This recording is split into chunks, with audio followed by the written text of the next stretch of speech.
Where do you think you're going, Christopher Columbus? Page 21. At 8 o'clock on the morning of August 3rd, 1492, Columbus set sail from Spain.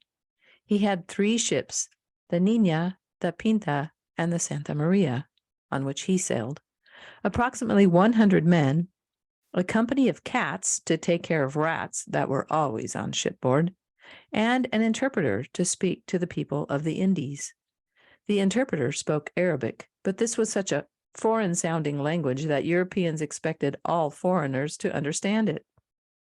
As for supplies, Columbus took food, sea biscuits, salt meat, cheese, raisins, beans, honey, rice, almonds, sardines, anchovies, water, wine, firewood, compasses, and half-hour glasses.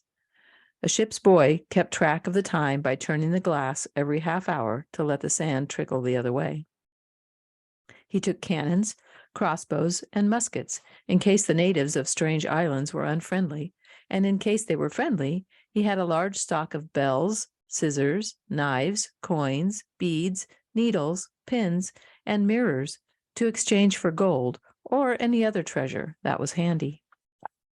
Eventually, of course, Columbus expected to meet with kings, so it was only proper that he carry letters of greeting from his own king and queen. One letter, written in Latin, was addressed to the great Khan, the king of China. In fact, there hadn't been a great Khan for 124 years, but no one in Europe knew that. Another letter was to Prester John, a rich Christian king who, according to Sir John Mandeville and others, was supposed to rule a wonderful country somewhere near the Indies. In fact, there was no Prester John and never had been. But no one could say that Columbus was not well prepared. Certainly he was happy to be on his way, the sea rolling under him and the wind at his back. The ships stopped at the Canary Islands for last-minute repairs and supplies. Then, on September 6th, they pulled up anchor and sailed into the unknown. Adelante! Forward! Columbus cried. The directions were simple. 2,400 miles due west to Japan. He had dropped 600 miles from Dr. Toscolini's estimate. The sailors knew, of course, that 2,400 miles meant many days without sight of land, but they hadn't known how it would feel to have that vast circle of empty ocean settle around them for so long. Day after day, the same circle, no matter how far or how fast they sailed. And they were sailing fast. Once, 170 nautical miles in one day. Still, the circle didn't change. Or the wind either. It always blew in the same direction, taking them farther and farther west.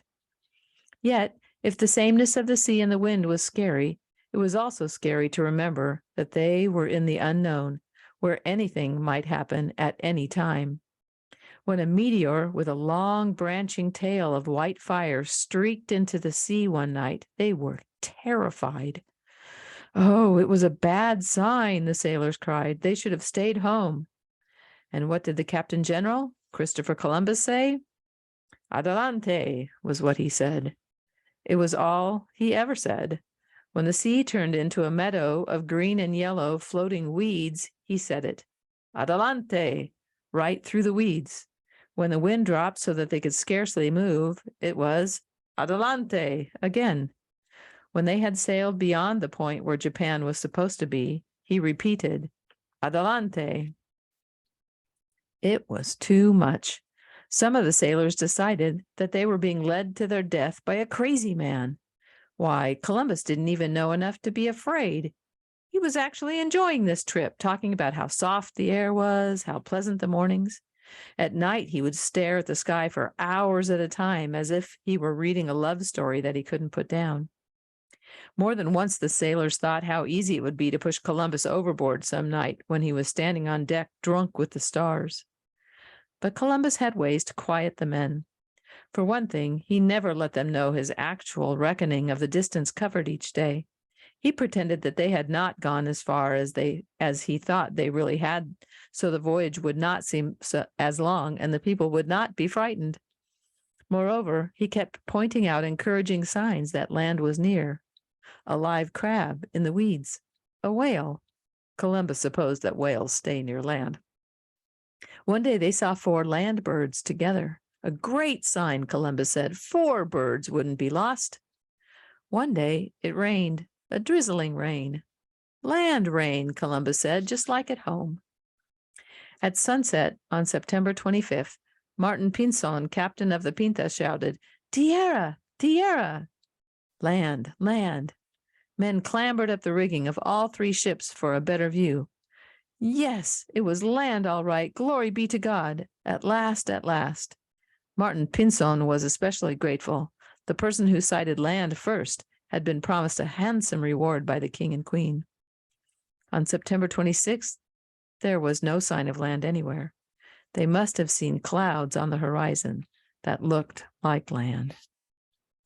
On October 7th, the Niña raised a flag and fired a cannon, the signal that land had been sighted. Another false alarm.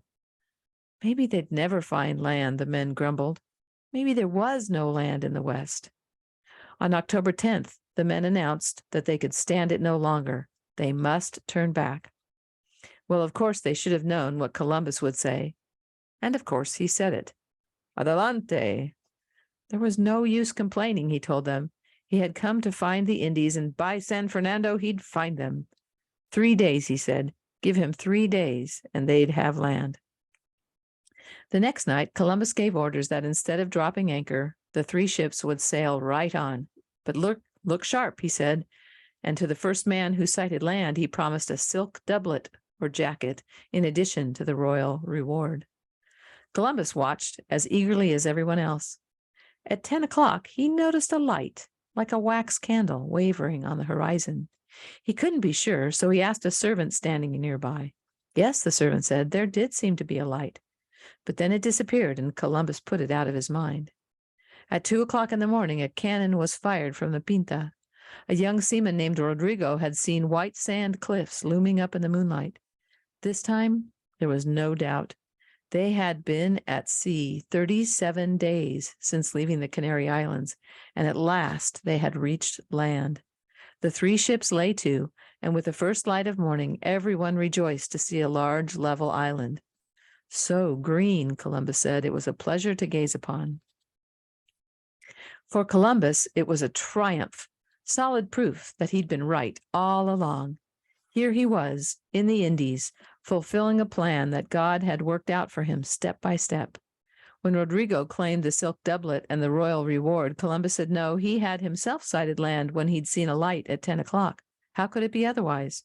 Surely God, who had gone to so much trouble to bring him here, meant him to have the honor. Certainly everyone else wanted to honor him.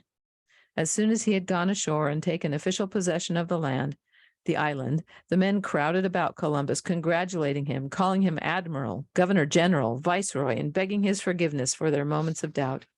All but Rodrigo.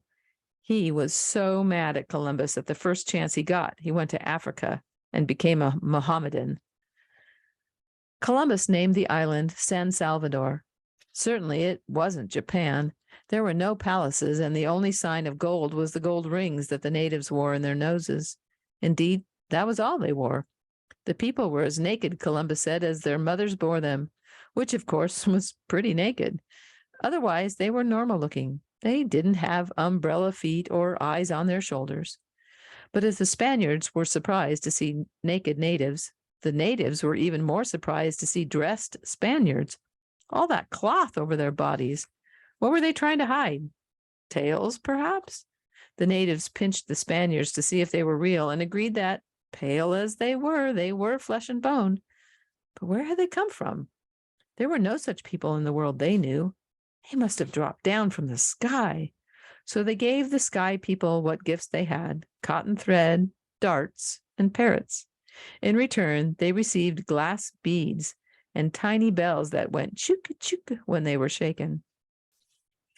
What Columbus wanted, however, was information. Where was Japan? The interpreter stepped forward and spoke in Arabic, but he might as well have been talking to birds. No one understood. So Columbus tried sign language. He pointed to the gold nose rings and made motions that were supposed to mean, where? Where had the gold come from? The natives were very obliging. They pointed and made gestures too. Indeed, whatever the Spaniards did, the natives tried to copy. They would make good servants, Columbus said, for they were so willing. And good Christians too, for already they were crossing themselves like old-timers. But they were no help in giving directions. And in order to be a success in the eyes of the Queen, Columbus had to find Japan. So it was up anchor and away again, off to Japan, wherever that was. In a way, it was too bad that Columbus needed to find gold. He had such a good time that fall, sailing from island to island, naming them all, planting crosses as he went, marveling at what he saw. Trees so tall they scraped the sky, fish of all colors, flocks of parrots that blotted out the sun, flowers, fruit, birds. Oh, it would take 1,000 tongues to tell it all, he said, and then who would believe without seeing for himself? And the curiosities.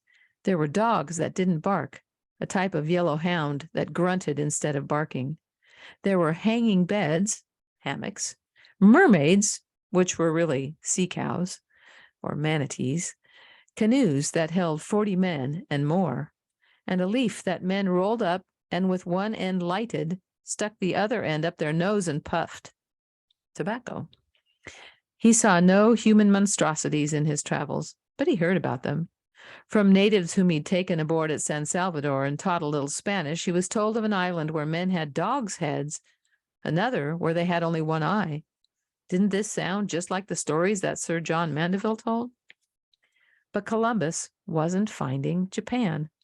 Still, he knew that he had not been brought here for nothing, and when his native interpreters mentioned a place called Kolba, he thought, this was it. Kolba must be Sipangu, Japan. Only the natives weren't pronouncing it right. Actually, they were referring to the island which we now call Cuba. And even Columbus could see when he got there that it wasn't Japan. It didn't even look like an island, and there wasn't a gold palace in sight. Columbus made new calculations of his position and decided that this was China. It is certain, he wrote, that this is the mainland. Moreover, when he pointed toward the interior, the natives cried, Kubanakan. What else could that mean but people of the great Khan? So Columbus told his Arabic interpreter to put on his best clothes. He was to lead a delegation to the court of the great Khan and deliver a letter from the king and queen.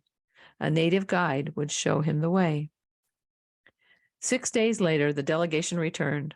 All they had found was a village of 50 thatched huts and 1,000 naked people. This was Kubanakan. In fact, the word meant mid-Cuba. If Columbus was disappointed, he didn't show it in the day-by-day report that he wrote for the king and queen. He had only praise for his Indies and pointed out that it was so healthy that no one had even had a headache. But when it came to praying, Columbus prayed for gold. For 5 weeks, he sailed along the coast of what he insisted was the mainland of China, hunting for gold. But what did he get? Parrots. Wherever he stopped, the natives gave him parrots. In December, Columbus sailed to Haiti, which reminded him so much of Spain that he named it La Hispaniola, or Hispaniola as it came to be called, Spanish Island. The songbirds sang like Spanish songbirds here. The crickets chirped like Spanish crickets, and the fish, sole, mullet, lobsters, tasted like Spanish fish. Only there was more of everything, and it was better.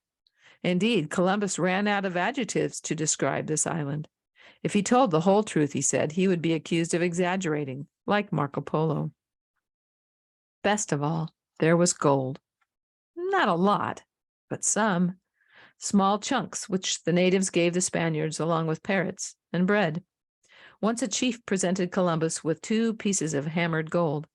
Columbus was so excited that he gave the chief the string of amber beads he was wearing, a pair of red shoes, and a bottle of orange water.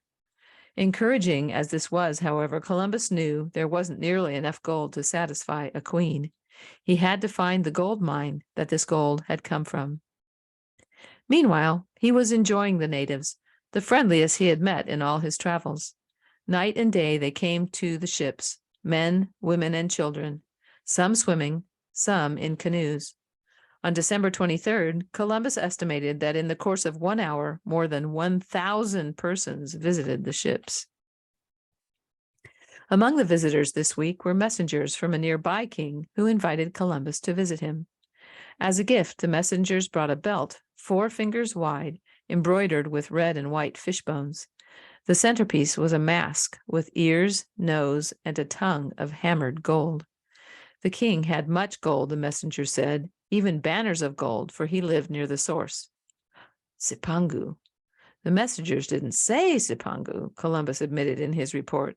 They said Cibao, a region in central Hispaniola, but surely they meant Cipangu. So, on December 24th, Christopher Columbus, admiral of the ocean sea, sailed north for the harbor closest to that part of Hispaniola that was obviously Japan.